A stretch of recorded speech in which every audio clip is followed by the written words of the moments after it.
el hombre de pecado, el hijo de perdición, el cual se opone y se levanta contra todo lo que se llama Dios o es objeto de culto, tanto que se siente en el templo de Dios como Dios, haciéndose pasar por Dios.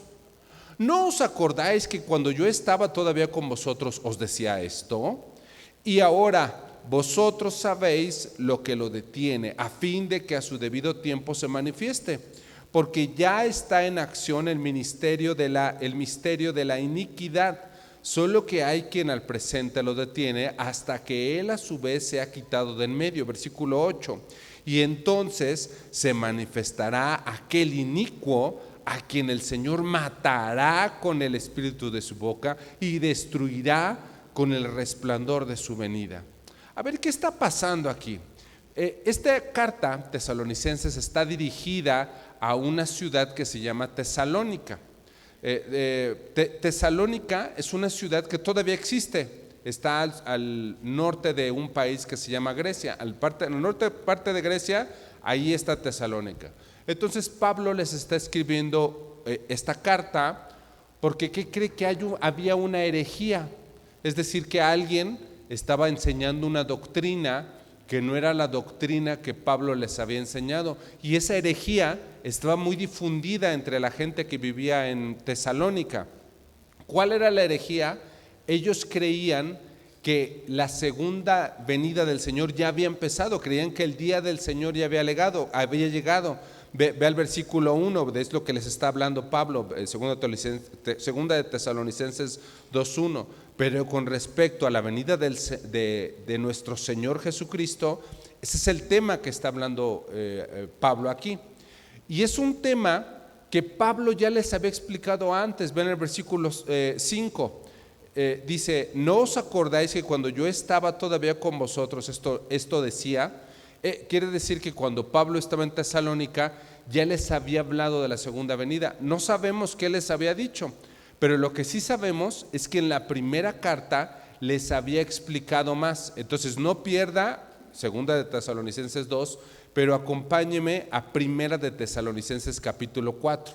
Vamos a leer del versículo 14 en adelante. Entonces estamos viendo cómo Pablo ya les había hablado de la segunda venida. Entonces no pierda Tesalonicenses 2, pero acompáñeme a primera de Tesalonicenses 4, versículo 14. Primera de Tesalonicenses 4:14 dice: Pablo les está escribiendo a la misma iglesia de Tesalónica.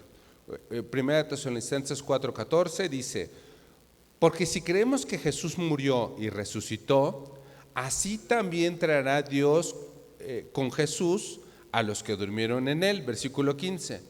Por lo cual os decimos esto en palabra del Señor, que nosotros que vivimos, que habremos quedado hasta la venida del Señor, no precederemos a los que durmieron. Esto de la venida del Señor es la segunda venida. No precederemos a los que durmieron. Versículo 16. Porque el Señor mismo, con voz de mando, con voz de arcángel y con trompeta de Dios, descenderá del cielo, y los muertos en Cristo resucitarán primero.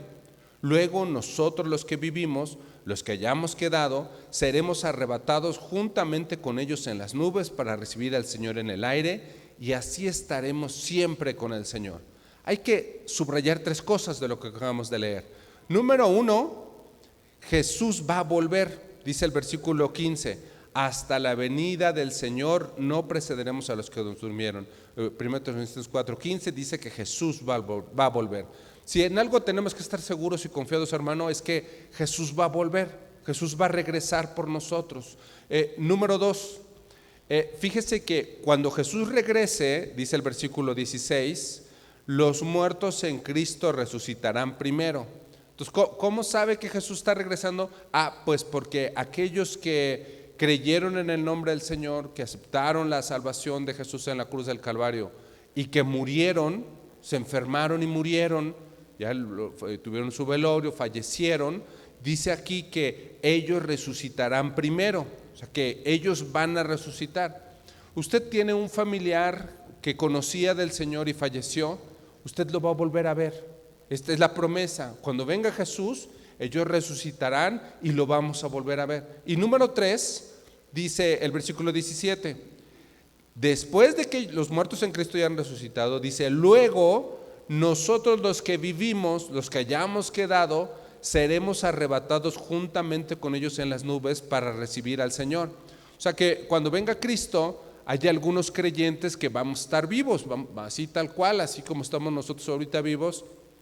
Y si viniera Cristo, seremos arrebatados de este lugar y alcanzaremos al Señor en las nubes. No significa que son las nubes que nosotros conocemos, no vamos a estar ahí en las bolitas de algodón, ahí todos. No, es en algún lugar, en el cielo, ahí seremos arrebatados y alcanzaremos al Señor en las nubes, junto con los que resucitaron, que habían muerto antes de conocer al Señor. Esas tres cosas las daba por asentado. Y mire, aquí está rápido una primera enseñanza para nuestra vida. Oiga, hermano, nosotros tenemos una cita. Puede ser que muramos en esta tierra, puede ser que estemos vivos, pero vamos a ver a Jesús, vamos a estar con Jesús. Y dice además este versículo que acabamos de leer, versículo 17, que vamos a estar con el Señor siempre. Y eso para mí tiene que ser un motivo de esperanza, de tranquilidad. Aquí hay muchas cosas que me inquietan, muchas cosas que me preocupan, pero si yo conozco del Señor, si yo creo en el Señor, esto a mí me tiene que dar confianza. Y lo mismo, si mi familiar falleció y él conocía al Señor, un día lo voy a volver a ver y vamos a estar con el Señor para siempre. Si viniera el Señor y fuéramos arrebatados para estar con Dios, a eso se le llama el rapto. Hay muchas películas que hablan del rapto. Estábamos aquí y de repente somos arrebatados para estar con el Señor. Regresemos al capítulo 2 de segunda de Tesalonicenses 2, porque hay una herejía. Pablo les ha explicado varias veces sobre la venida del Señor, y de repente en el capítulo 2 nos damos cuenta que hay una herejía. Y Pablo les está explicando, segunda de Tesalonicenses, capítulo 2, versículo 1, dice, pero con respecto a la venida de nuestro Señor Jesucristo y nuestra reunión con Él, os rogamos, hermanos. Entonces, desdoblemos un poco este versículo. Fíjese, Pablo en el capítulo 1 está desarrollando algunas ideas y llega al capítulo 2 y les dice, pero, es decir, sin embargo, en contraste de lo que te había dicho, voy a cambiar de tema, te voy a hablar de algo importante. Aquí hay un cambio, una oposición de lo anterior que te estaba diciendo. Y dice, pero con respecto a la venida de nuestro Señor Jesucristo, te voy a hablar de algo. ¿Y sabes de qué te voy a hablar? ¿Cuál es el tema de lo que te voy a hablar? De la venida de nuestro Señor Jesucristo. Y fíjese que no nada más queda ahí lo que dice Pablo. Dice, con respecto a la venida de nuestro Señor Jesucristo y nuestra reunión con Él. Es un hecho. Jesús va a volver y nos vamos a reunir con Él.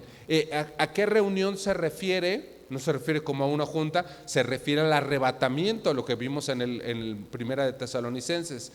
Y luego continúa diciendo, de la venida de nuestro Señor Jesucristo, nuestra reunión con Él, os rogamos, hermanos. Fíjese que les dice hermanos, es decir, esta carta va dirigida a los que temen al Señor, los que creen en el Señor, los que creen en el sacrificio de Jesús. No es para cualquiera, es para los que han querido el Evangelio, para los seguidores de Jesús. Tengo algo que decirles y se los empiezo a explicar en el versículo 2. Dice el versículo 2, que no os dejéis mover fácilmente de vuestro modo de pensar, ni os conturbéis ni por espíritu, ni por palabra, ni por carta, como si fuera nuestra, en el sentido de que el día del Señor está cerca. Les dice, oye, no te dejes mover, pero incluso no dice nada más, no te dejes mover en el modo de pensar, sino no te dejes mover tan fácil. Oye, viene cualquiera y te dice algo y ya estás dudando. Oye, apenas escuchaste en la televisión algo y ya oíste en el radio, no sé qué, y ya estás temblando. Oye, no te dejes mover tan fácil. Ve cómo dice, no te dejes mover fácilmente. Y habla del modo de pensar, diciendo, oye, yo te enseñé unas cosas, te convencí a través del Espíritu Santo, de manera que tu modo de pensar tu fe está conforme a la enseñanza que yo te di. Y entonces viene alguien y mueve tu fe, de manera que mueve tu fe a tal modo que te turba. Ahora resulta que el preocupado eres tú. Ahora resulta que el que está lamentándose eres tú, el que está atemorizado eres tú. Los de allá afuera no conocen del Señor y tú, siendo el que te debería tener una vida tranquila, en esperanza, en confianza, el preocupado eres tú. Dice ahí que que te conturbéis. Oye, no te conturbéis, esto es, no te preocupes, no te lamentes, no te atemorices. Se mueve tu fe, y a lo que te guía ese movimiento de la fe es a estar preocupado. Y les dice, oye, ¿cómo es que estos de Tesalónica quedaron preocupados? Lo dice ahí, fíjate cómo quedaron preocupados. Dice, ni por espíritu, ni por palabra, ni por carta como si fuera nuestra. O sea, ¿esto qué quiere decir? Que allá en Tesalónica a lo mejor se levantaron unos a predicar una doctrina diferente, y ellos se levantaban y decían predicaciones que no estaban conforme a la enseñanza de Pablo. Incluso esto que acabamos de leer da la impresión que habría quien había entregado una carta falsa, una carta como si fuera de Pablo, pero no era de Pablo, y la enseñanza de esa carta había llevado a esta herejía, de manera que esa supuesta carta firmada por Pablo los había hecho tambalearse. ¿Y de qué era la carta, o de qué era la enseñanza, o de qué eran las predicaciones que oían? Sobre la segunda venida del Señor, el que dice el versículo, en el sentido de que el día del Señor está cerca. Entonces, ¿cuál era el problema? Pues que ellos habían pensado, o ellos creían, que ya había llegado la segunda venida de Cristo, el día del Señor. Y entonces creo que vale la pena platicar a qué se refiere esto del día del Señor. Pues se refiere tal cual a que Jesús volverá. Es cuando el Señor viene nuevamente para traer salvación y para traer juicio, los últimos tiempos. Esto quiere decir que la primera vez que vino Jesús, vino para soportar humillación. Pero la segunda vez, la segunda venida, no viene para entregarse otra vez en la cruz del Calvario, sino regresará en gloria, regresará para traer juicio. Juicio para los que creen y juicio para los que no creen. Por eso vendrá en salvación para los que creen y vendrá en juicio para los que no creen. O sea que el día del Señor para los que no creen, para los impíos, pues tendría que ser un día de terror, porque serán juzgados, o más bien es un día como un llamado al arrepentimiento, por un llamado para volverse a Cristo, un llamado para creer en el Evangelio. Y para nosotros, los que creemos, los que viven en piedad, los que conocen el Evangelio, pues debe de ser como una excelente noticia, es una esperanza, o es una espera ansiosa. Ya quiero que llegue, ya quiero ver a mi Señor. Es una esperanza que sustenta y que transforma mi vida, porque yo sé cuál va a ser mi final, yo sé dónde voy a pasar la eternidad. Entonces, si tú en ese momento en Tesalónica, si ellos creían que el Señor había llegado, significa que la segunda venida de Jesús ya había llegado, y había dos opciones.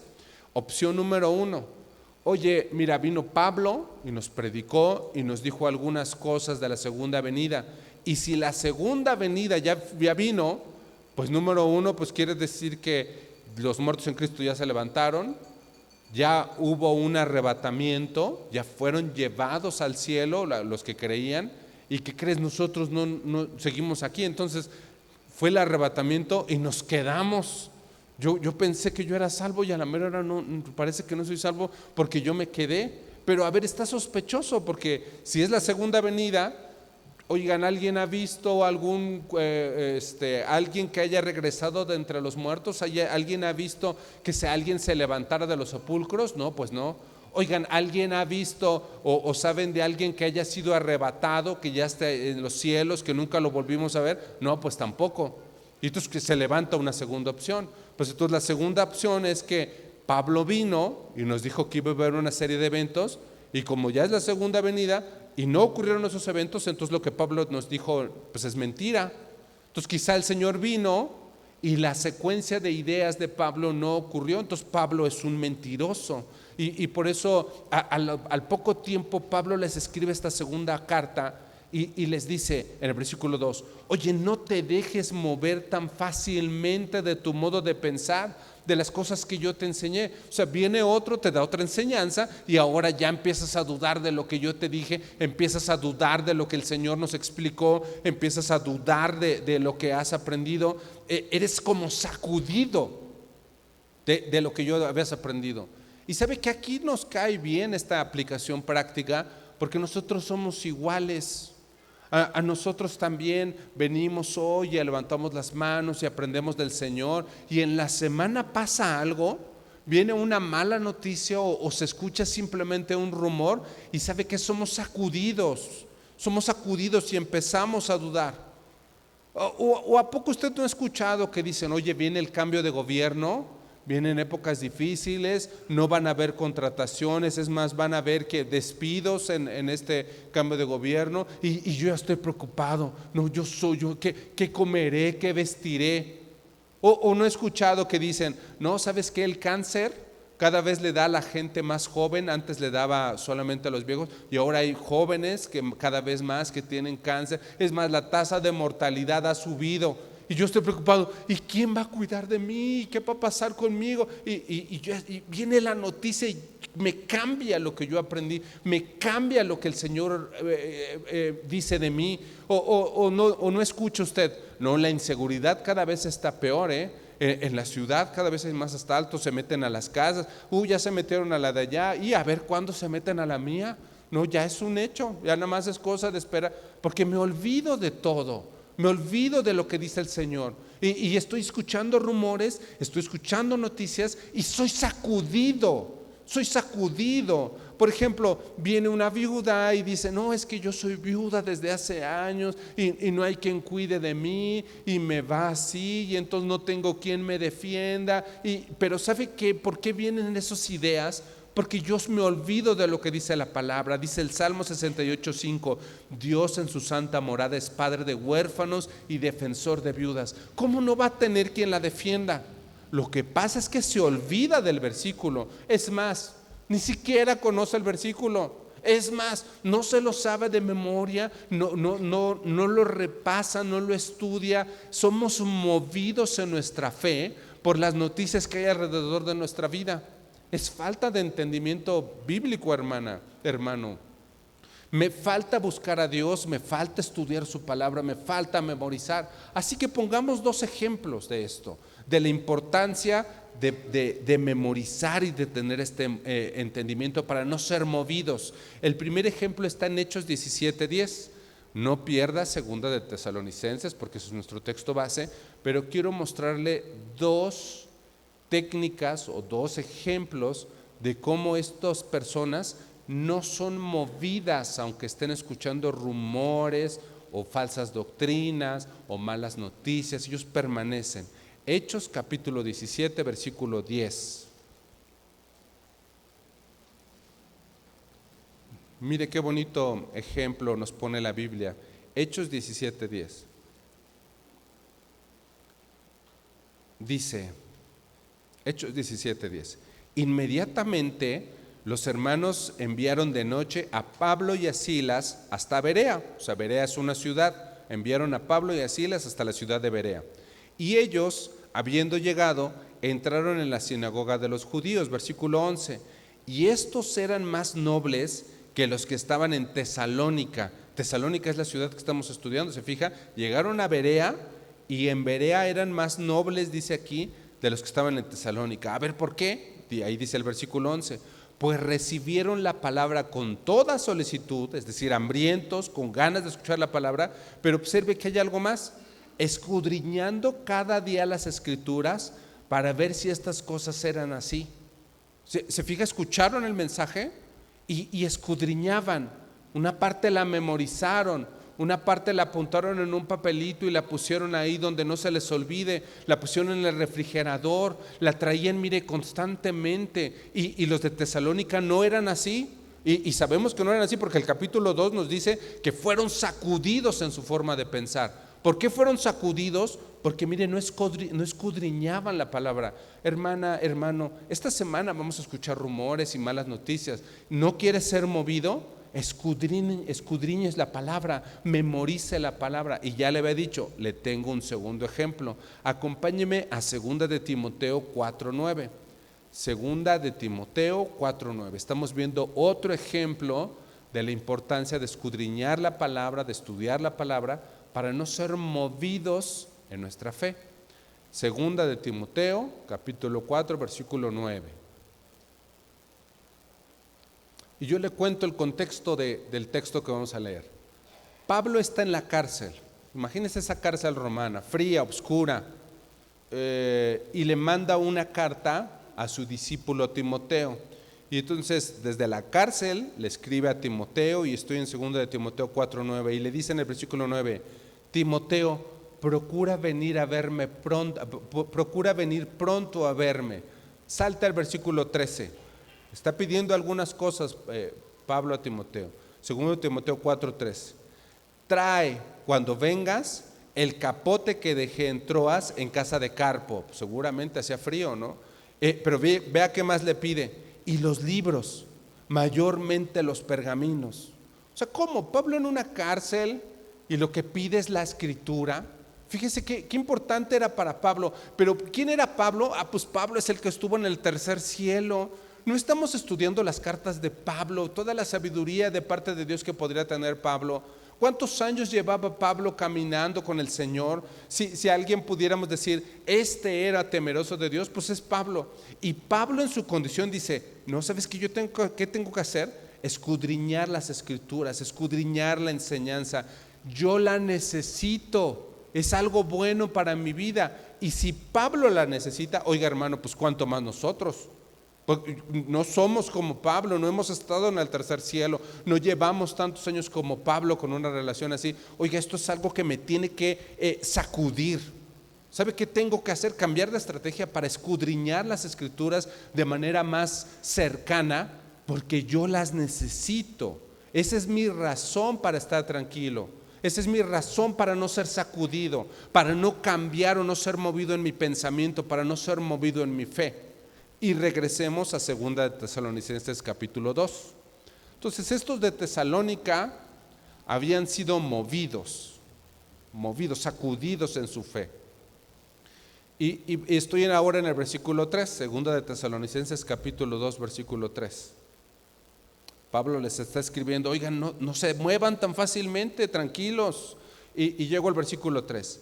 Nadie os engañe de ninguna manera. ¿Se fija cómo es el arma de Satanás?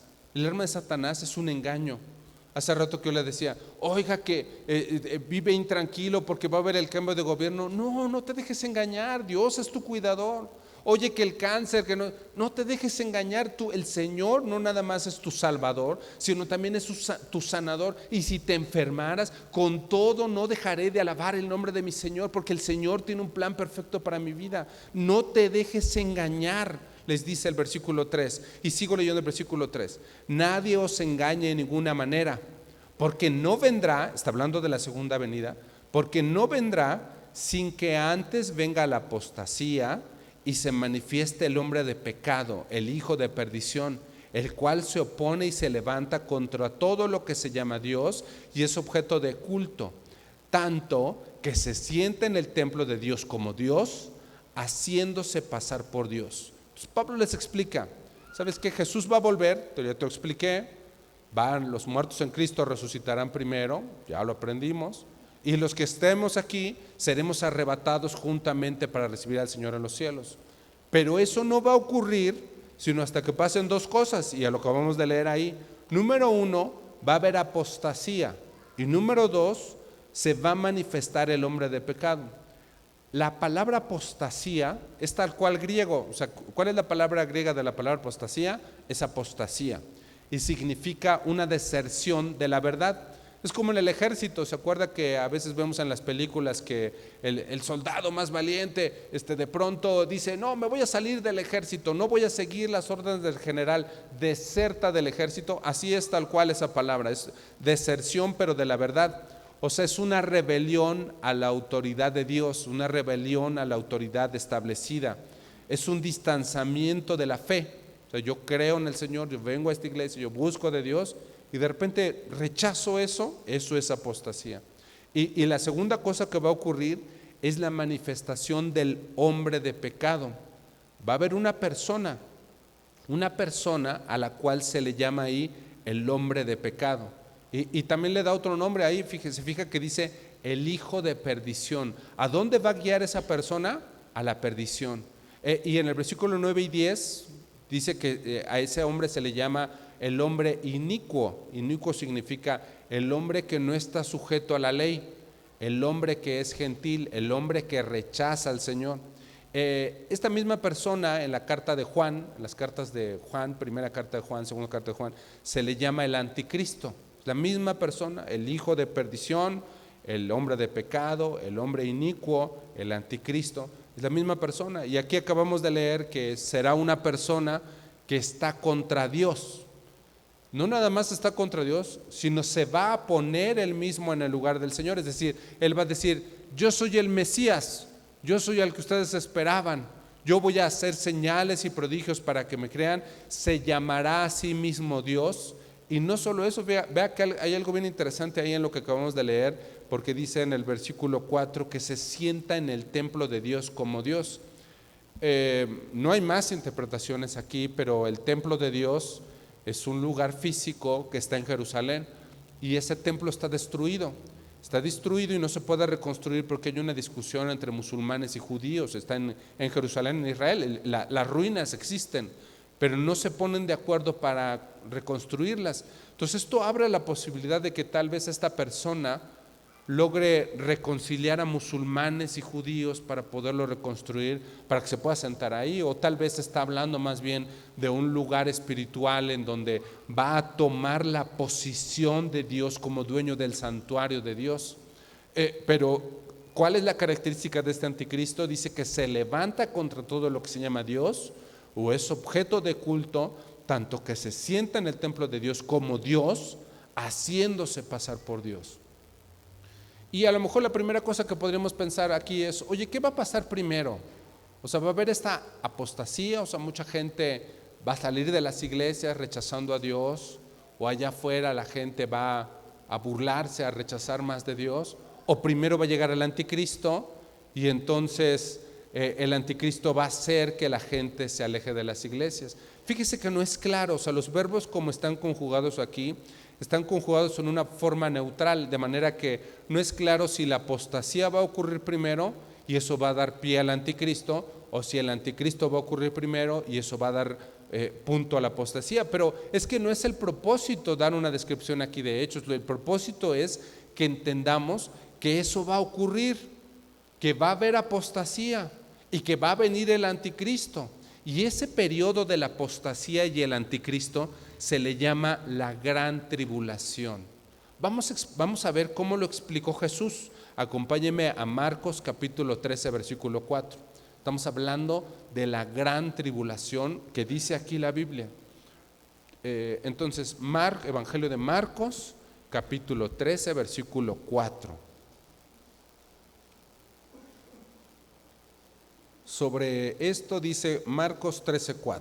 Dice: está hablando Jesús con los discípulos y los discípulos le dicen: dinos, ¿cuándo serán estas cosas y qué señal habrá cuando todas estas cosas hayan de cumplirse? Versículo 5.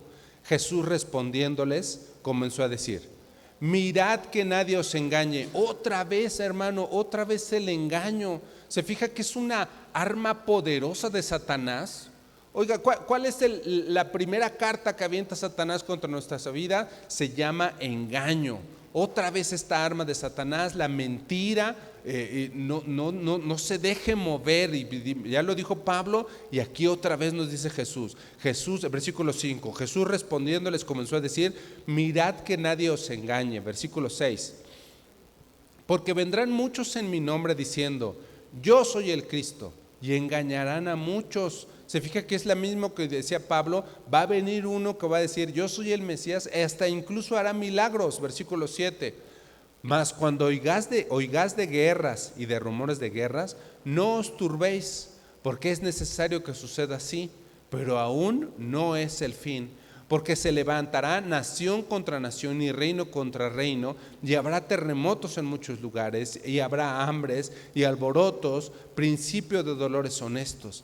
Este tema, la gran tribulación, la tribulación significa la gran pena, el gran tormento, la gran aflicción, el gran sufrimiento. Y dice el versículo 19, me brinqué al versículo 19, Marcos 13, 19, porque aquellos días serán de tribulación cual nunca ha habido desde el principio de la creación que Dios creó hasta este tiempo, ni la habrá. La gran tribulación es un tiempo de terrible sufrimiento, es un tiempo de terrible tormento. Es una etapa que Dios tiene claro, que en varias porciones nos ha advertido que va a ocurrir.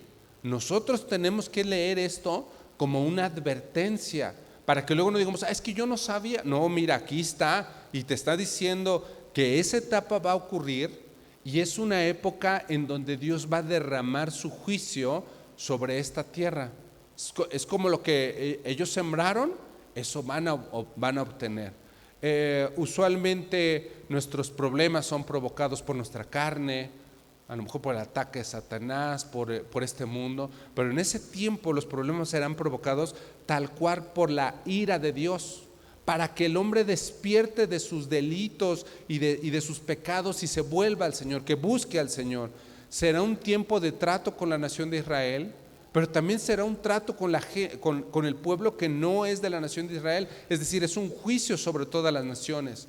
Es un tiempo, hermano, que no va a pasar desapercibido. O sea, para que el mismo Jesús les diga, nunca ha habido un tiempo como lo va a haber en la gran tribulación, es porque sí se va a notar, se va a notar. ¿Quién es el que va a estar reinando en esa gran tribulación? Ya lo decíamos hace un momento, el hijo de perdición, el hombre de pecado, el anticristo. Es una persona que no se va a someter a ninguna ley, no se somete a ninguna autoridad, porque él mismo es su propia autoridad y de alguna manera va a ir adquiriendo más poder por las señales que tiene, hasta que va a llegar un punto en el que él mismo se diga, yo soy el que esperaban, yo soy el Mesías, yo soy su Dios. En Daniel 8:23 se le describe como un hombre insolente, un hombre soberbio. Se le dice textualmente, se levantará un rey altivo de rostro, de manera que en ese tiempo habrá apostasía, es decir, la gente se apartará por completo de la doctrina de la fe. Tendrán su Biblia y la van a hacer a un lado, y todo lo que aprendieron lo van a tomar por poco, van a soltar las enseñanzas, van a dejar a un lado, va a haber una rebelión del corazón de esas personas por dejar las cosas del Señor. Oiga, hermano, ¿sabe a qué me suena esto? ¿A qué me sabe esto? A una guerra. Hermano, estamos en guerra. Estamos en guerra y va a venir, la advertencia que estamos leyendo es que va a venir un ataque frontal, un ataque fuerte por Satanás, por este anticristo que va a atacar la fe de las personas. Y les decía Pablo, no te dejes mover, y decía Jesús, no te dejes engañar. Y yo tendría que preguntarme a mí mismo, ¿estoy preparado para esa guerra? ¿Estoy preparado para resistir? ¿Estoy preparado para no ser engañado, para no ser movido en mi pensamiento, en mi fe? ¿Por qué a veces se me hace tan fácil dejar de congregarme? Es que hubo una fiesta anoche y por eso me desvelé y no voy a ir a aprender del Señor. No voy a ir a mi estudio bíblico. Es más, no me quiero inscribir a mi estudio, ni siquiera estoy inscrito a uno y ya me inscribiré otro tiempo. No voy a servir del Señor para no estar con mis hermanos y no tener compañerismo ya después, porque yo no soy aquel que... No, hermano, creo que la estrategia no es esa, sino más bien yo debería de acercarme cada vez más. Y hoy escucho de la palabra, y hoy escucho las advertencias, y en la semana se me olvida y no tengo tiempo de oración, y no memorizo versículos, y no voy y me disipulo, y no voy y estoy aprendiendo constantemente de la palabra, y por eso viene cualquiera y me dice cualquier cosa y me preocupo y me angustio y me atormentan. ¿Estoy listo para enfrentar esos engaños de los últimos tiempos? ¿Estoy listo para afrontar y no moverme de mi lugar y no moverme en mi fe con esas señales de los últimos tiempos? Hermano, aquí lo que acabamos de leer es que el anticristo va a engañar a muchos. Va a engañar a muchos con su poder y los va a apartar del camino de la fe. Y sí los va a engañar. ¿Y sabe qué van a decir? No, es que Cristo no murió en la cruz. Cristo se escapó y se fue a otro lugar y ella se casó y está enterrado quién sabe dónde. ¿A poco no ha escuchado eso? No, es que Dios no existe. Dios es parte de la imaginación. El hombre inventó a Dios, no Dios inventó a los hombres. Es más, Cristo no murió en la cruz. Cristo murió en la cruz, pero jamás resucitó. Fue un invento ahí. ¿A poco no he escuchado eso? No he escuchado que se habla de eso. No, ¿sabes qué? Existen muchos dioses. Cada quien puede creer en lo que quiera y al final todos vamos a ir al mismo lugar. Y así que tú crees en lo que tú quieras creer, al fin que no va a pasar nada. Tú crees en lo que más te convenga. O no ha oído, no, es que todos los caminos llevan a Dios. O sea, tú crees en ese árbol y tú crees en lo otro y tú crees en aquel y al final todo no va a pasar nada. Eso por supuesto forma parte de las cosas que escuchamos hoy en día. Mire cómo lo dice 2 de Pedro 3:3. Segunda carta de Pedro, capítulo 3, versículo 3. Segunda de Pedro 3:3. Estamos viendo sobre los últimos días, sobre la tribulación, la gran tribulación, sobre esta acción o reinado o la actitud del anticristo. Segunda de Pedro 3:3, creo que está ahí en la pantalla. Dice, sabiendo primero esto, que en los postreros días, ¿cuáles son los postreros días? Los últimos tiempos, la gran tribulación previo a la venida de Cristo.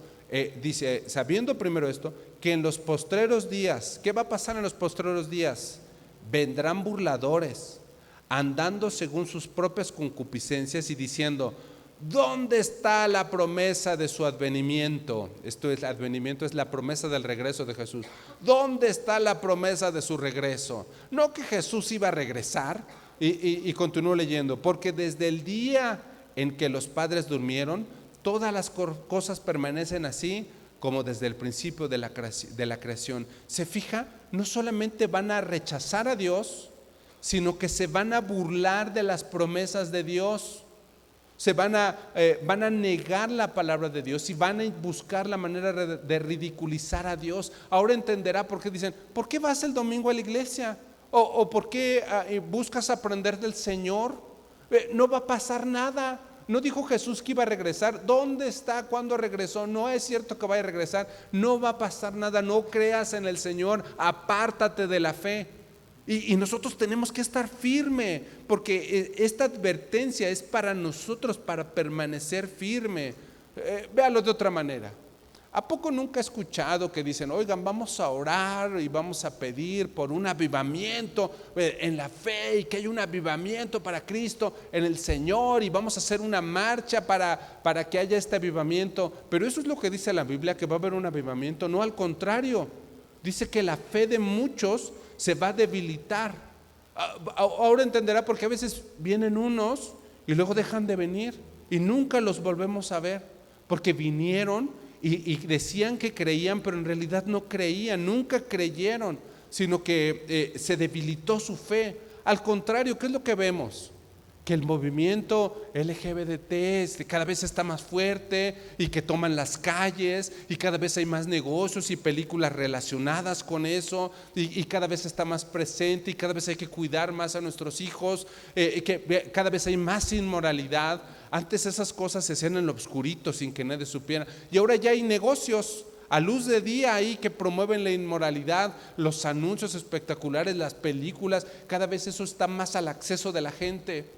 El aborto no era ilegal y ahora lo ilegal es no permitirles que aborten. Que no la unidad fundamental de la sociedad era la familia un varón y una mujer, y ahora hay muchos tipos de familia y además nos piden y les enseñan a los hijos que las aprendan y que las acepten. Eso no viene aquí en la Biblia, más bien eso debilita los matrimonios. Un hombre y una mujer se casan y es bastante probable que se divorcien. ¿Por qué se divorcian? Dice la Biblia, se les da carta de divorcio por la dureza de su corazón. Esto es lo que vemos cada día, de manera que incluso hasta nos piden una redefinición, redefinir lo que significa la masculinidad y lo que significa la feminidad, como si hubiera una rivalidad, y esto es con lo que salimos y que nos enfrentamos cada día. No un avivamiento, hermano, sino que cada vez la situación se pone más mal, guiándonos a una apostasía, de manera que nosotros mismos decimos, ¿y si no está tan mal eso que dicen? Porque presto atención y me mueven de mi lugar. Pero nosotros, hermanos, después de este día, si usted no había escuchado sobre esto, nosotros estamos advertidos. Ya escuchamos la advertencia. Acompáñeme a 2 de Timoteo capítulo 3 versículo 1, porque estamos leyendo esta advertencia de los últimos días, de cómo se va a poner la situación y cómo tenemos que estar alerta, advertidos. 2 de Timoteo capítulo 3 versículo 1. Estamos aprendiendo sobre la gran tribulación y la situación, cómo va a ser. 2 de Timoteo capítulo 3 versículo 1 dice: también debes saber esto, que en los postreros días otra vez, los últimos tiempos, la gran tribulación, la segunda venida de Cristo, también debes de saber esto, que en los postreros días vendrán tiempos peligrosos. Aquí está mi advertencia, hermano, escuchemos, aquí está la advertencia, vendrán tiempos peligrosos. Versículo 2, porque habrá hombres amadores de sí mismos, avaros, vanagloriosos, soberbios, blasfemos, desobedientes a los padres, ingratos, impíos, sin afecto natural, implacables, calumniadores, intemperantes, crueles, aborrecedores de lo bueno, traidores, impetuosos, infatuados, amadores de los deleites más que de Dios, que tendrán apariencia de piedad, pero negarán la eficacia de ella. A estos evita. Y podría subrayar muchas cosas, me costó trabajo encontrar qué subrayar de aquí, pero mire, le quiero subrayar al menos 3 cosas. Fíjese en el versículo 2, dice, porque habrá hombres amadores de sí mismos, es decir, amadores de los placeres, amadores de sentirse bien con ellos mismos, egoístas. Mientras yo esté bien, no importa lo demás. En lugar de ser amadores de Dios y de las enseñanzas de Dios, ¿cuál es su prioridad? Él, yo primero, y lo que yo quiero primero, y después todo lo demás, incluyendo las enseñanzas de Dios. Ve el versículo 3, dice, sin afecto natural. Vendrán hombres que no tendrán el afecto natural. ¿Ha visto cómo unos perritos tienen cachorritos? Y el papá perrito y la mamá perrita cuidan a los cachorritos. ¿Quién les enseñó? Lo mismo con los pájaros, cuidan a los huevitos, los defienden, los lagartos, los tigres, los leones.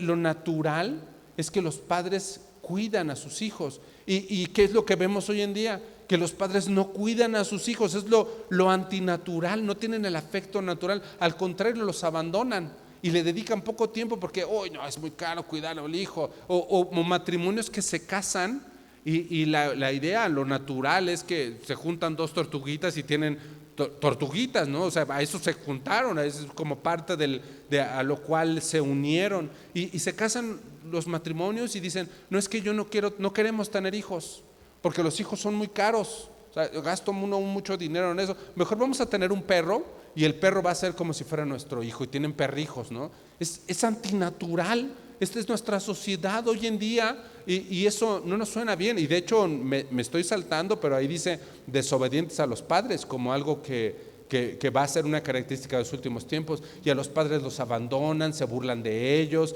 Y subrayo una tercera cosa en el versículo 5, dice que tendrán apariencia de piedad, pero negarán la eficacia de ella. O sea, uno lo ve y dice, no, esta persona es buena, esta persona es piadosa, pero en realidad siempre tienen una segunda intención. Y entonces se levantarán en estrados y tomarán el micrófono y dirán: no, yo soy una persona que está interesada en los hombres, en los seres humanos. Yo estoy interesado en la humanidad, en cuidar el planeta, en que los niños estén bien. Vamos a hacer una fundación, vamos a cuidar a los pobres. Yo estoy interesado en cuidar a los pobres. Y ¿sabe qué? Nos van a hablar de valores morales y nos van a decir: yo estoy preocupado en la igualdad de los hombres, estoy preocupado en la justicia, que haya justicia para todos, en los derechos de todos. Y van a sonar como hombres piadosos, pero al mismo tiempo su forma de vivir no concuerda con la doctrina de Cristo. O sea, niegan la existencia de Dios con su forma de vivir. Tienen apariencia de piedad, pero niegan la eficacia de ella. Le pongo otro ejemplo, aquí adentro de la iglesia, porque parece que estoy hablando como de un discurso político. No, aquí adentro de la iglesia: oye, no, es que ¿sabes qué? Yo lo que quiero es que tú no sufras. Entonces vengan a este lugar, congréguense aquí, porque yo lo que quiero es que tú dejes de sufrir. Deja de sufrir. Y no, estas filosofías se meten dentro de la iglesia de manera que esas denominaciones, ¿sabe qué, hermano? Tienen representación en más de 200 países. Y esa denominación que cree que yo, con mi apariencia de piedad y quiero que usted deje de sufrir, con eso los convenzo, y así se van proliferando adentro de la iglesia. ¿O no hay adentro de la iglesia también un evangelio de la prosperidad? No, venga, y usted, lo que Dios quiere es que usted sea próspero, y yo lo que quiero es que usted sea próspero, y tengo apariencia de piedad, pero estoy torciendo el evangelio. Eso no es lo que dice la Biblia. O algunas iglesias o denominaciones que incluso aceptan la diversidad sexual. No, es que sí hay que compartirles, vengan todos y aquí. No, hermano, no. Eso es justamente lo que dice aquí: en los últimos tiempos habrá gente que va a torcer la palabra. Es una advertencia de lo que ocurrirá antes de la venida de Cristo. Es la más grande apostasía, pérdida de valores de Cristo de todos los tiempos. A lo mejor antes pudimos haber pensado: en esa época había apostasía. Hermano, esto no va a pasar desapercibido. Esto es algo que viene. Estamos advertidos. ¿Qué panorama? ¿Qué panorama nos espera? Apostasía y el dominio del anticristo. ¿Y cuál es el consejo de Pablo? Lo veíamos en el versículo 2, segundo Tesalonicenses 2, que no te dejes mover fácilmente de tu modo de pensar, de tu fe. Pero ¿sabe qué? Pablo también nos dio el final de la película. Nos puso así toda la trama, y ahorita la vemos y decimos: híjole, se va a poner esto a color de hormiga. Pero también Pablo en el versículo 8 nos dijo cómo va a acabar la película. Vea, segunda de Tesalonicenses 2:8. Dice: y entonces, segundo de Tesalonicenses capítulo 2 versículo 8, y entonces se manifestará aquel inicuo, a quien el Señor matará con el espíritu de su boca y destruirá con el resplandor de su venida. Hermano, no importa cómo sea la situación, Cristo va a vencer. Y es más, no va a ser una pelea así como la que vemos en las películas. Con solo la presencia del Señor va a vencer. Fíjese que dice que lo va a destruir con el resplandor de su venida. Solamente con la presencia de Dios va a destruir a este anticristo. Solamente con su presencia. Vea cómo es nuestro Dios poderoso. No vamos a estar desamparados. Nunca nos va a dejar. Vamos a estar con Él siempre, y aunque estemos en esa situación, Dios va a seguir triunfando. Así que si yo quisiera que usted se llevara algo de este mensaje, yo quisiera que se acuerde de dos cosas principalmente. Oiga, hermano, nosotros tenemos esperanza. Eso es lo que domina nuestra vida, porque Dios va a regresar por nosotros y un día lo vamos a ver. Número uno. Y número dos, oiga, hermano, no tema, no se turbe, no se conturbe, dice aquí Pablo. No se preocupe. No importan los planes del maligno. No importa los planes o el objetivo que tenga este hombre de anarquía, este hombre de perdición, no importa lo que haga el hijo de pecado, no importa lo que usted recuerde, que Jesucristo va a vencer y que todo está bajo su dominio. ¿Sabe por qué va a reinar? Porque Dios lo va a permitir. ¿Sabe por qué va a haber apostasía? Porque Dios lo va a permitir para venir a juzgar. No se salió del plan. Es un plan que estaba establecido y al contrario nos está advirtiendo para que nosotros no dejemos de seguir al Señor, para que nosotros nos esforcemos más, para que no dejemos de confiar. Esto es nuestra advertencia y eso es lo que nos tenemos que llevar en este día. Oiga, hermano, no sabemos quién va a ser el anticristo. Pablo no nos da más detalles. Hoy va a ser alto, va a ser chaparro, va a ser de África, del Oriente, de Estados Unidos. ¿Cuáles son las características que va a tener? Porque no se trata de eso. No se trata de poner una etiqueta a alguien.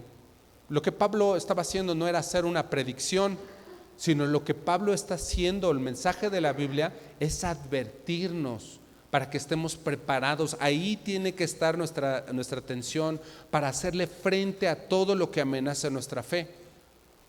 Porque nuestra fe, hermano, va a ser probada y vamos a tener que enfrentar esta situación.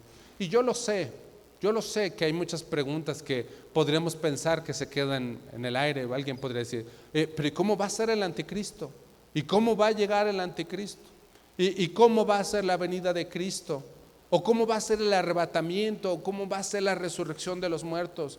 Pero mire, el mismo Pablo evitó poner fechas o evitó dar detalles. Jesús también no lo hizo así. No es el propósito que nosotros sepamos, es tal mes o tal año, porque no estaríamos velando. La idea es que nosotros estemos constantemente preparados por nosotros mismos, de manera que Pablo evitó dejar fechas y que todo dependa del Padre.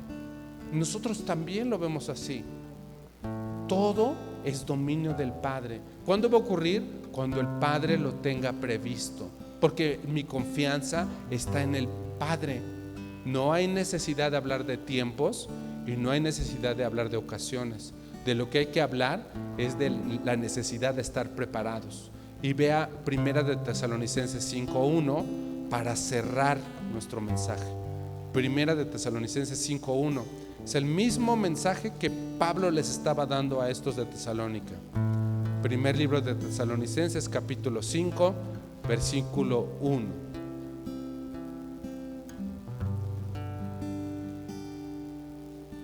Dice, 1 Tesalonicenses 5:1: pero acerca de los tiempos y de las ocasiones, no tenéis necesidad, hermanos, que yo os escriba. ¿Se fijan lo que le acabo de decir? Oye, ¿cuándo va a ocurrir? ¿En qué momento? ¿Cómo vamos a saber? ¿Cuál es la señal? ¿Cómo va a ser el anticristo? ¿Va a venir de Rusia o va a venir de Irán? No hay necesidad. No hay necesidad de que hablemos de eso. No hay necesidad de que os escriba. Versículo 2: porque vosotros sabéis perfectamente que el día del Señor vendrá como ladrón en la noche. Va a venir en el momento menos esperado. ¿De quién depende? Del Padre. Versículo 3: que cuando digan los que apostataron, que cuando digan los que rechazaron la fe, que cuando digan paz y seguridad, entonces vendrá sobre ellos destrucción repentina, como los dolores a la mujer encinta, y no escaparán. ¿Se fija por qué decíamos que es una época de juicio? Es una época de juicio para el que no creyó y es una época de salvación para el que creyó. Versículo 4: mas vosotros, hermanos, nosotros los que estamos aquí, los creyentes, nosotros, hermanos, no estáis en tinieblas para que aquel día os sorprenda como ladrón. No nos va a sorprender como ladrón, hermano. ¿Por qué? Porque estamos advertidos. No nos va a sorprender como un ladrón en medio de la noche, porque nosotros vamos a estar listos. De eso se trata el mensaje, hermano. Vamos a estar listos. Versículo 5: porque todos vosotros sois hijos de luz e hijos del día. No somos de la noche ni de las tinieblas. Versículo 6: por tanto, no durmamos como los demás, sino velemos y seamos sobrios. Esta palabra velar significa estar despierto, estar vigilando, estar al pendiente. Hermano, estamos advertidos. Y dentro de esta advertencia hay que hacer una reflexión, hay que hacernos un examen. ¿Yo pasaré tiempo suficiente de oración? ¿Yo memorizo los versículos suficientes? ¿Yo escudriño la palabra lo suficiente? ¿No debería hacerlo más? ¿Yo oro lo suficiente por mis hijos? ¿Yo oro lo suficiente por mis papás? ¿Yo oro lo suficiente por mis amigos? ¿Les predico? ¿Les advierto? Aquí está lo que deberíamos de centrar nuestra atención. Un día, hermano, vamos a ver a nuestro Señor cara a cara. Un día vamos a ver a Jesús. Y mientras eso ocurre, nosotros vamos a estar velando, vamos a estar listos, vamos a estar atentos. Dice más específicamente el versículo, vamos a estar velando y siendo sobrios. Hermano, yo no sé cómo lo ve, pero verdaderamente Dios nos habla a través de su palabra. Y esta palabra nos ha guiado a recordar la importancia de buscar del Señor. Es una advertencia para estar preparados. Así que yo le quiero proponer que oremos por eso. Vamos a pedirle a Dios que nos ayude a estar preparados, que nos ayude a buscarle más, que nos ayude a orar más, a estudiar más, a leer más. No porque sea un mandamiento, sino como Pablo cuando estaba en la cárcel, porque yo lo necesito, porque es para mí, porque yo necesito conocerme de mi Señor hasta que Él venga. ¿Oramos, hermano? Cierre sus ojos para que no se distraiga. Señor, gracias por tu palabra, gracias porque tú, Jesús, estando aquí nos advertías. Se nota, Jesús, que tú te preocupas y que piensas en nosotros, de manera que aún tú les decías a tus discípulos para que nosotros escucháramos también. Gracias por tu palabra, porque a través de tu siervo Pablo le escribiste a esta iglesia de Tesalonicenses, a Timoteo, por las enseñanzas de Pedro, y todo guía armónicamente a que entendamos que va a existir esta gran tribulación y que va a venir este anticristo, este hijo de perdición. Pero todo, en lugar de preocuparnos, tu palabra nos guía a estar preparados. Señor, ayúdame.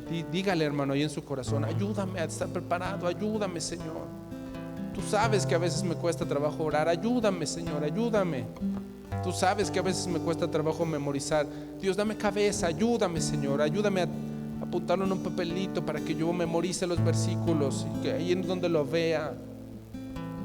Pues ayúdame a predicarle a mi familia, mayormente a los de mi casa, pero también a mis vecinos, a los que me encuentren en el camino, que ellos sepan que tú eres real y que un día vas a regresar por mí, por tu pueblo, y que las cosas se van a poner peores.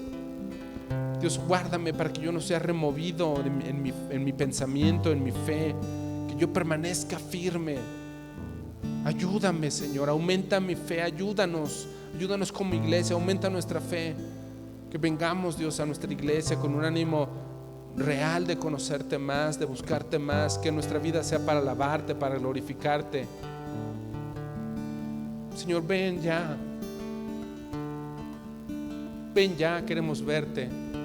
Te pedimos también por la paz en Jerusalén, por la paz del pueblo de Israel, porque tú usaste ese pueblo para bendecirnos a nosotros como gentiles.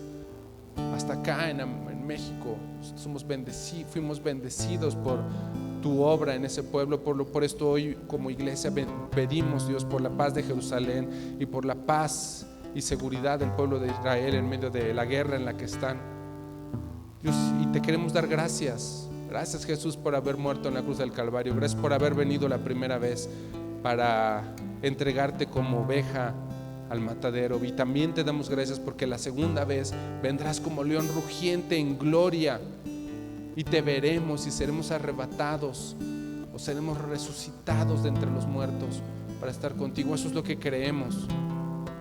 Y Dios, al ver tanto amor, no nos queda más que decirte gracias. Gracias, Dios, gracias.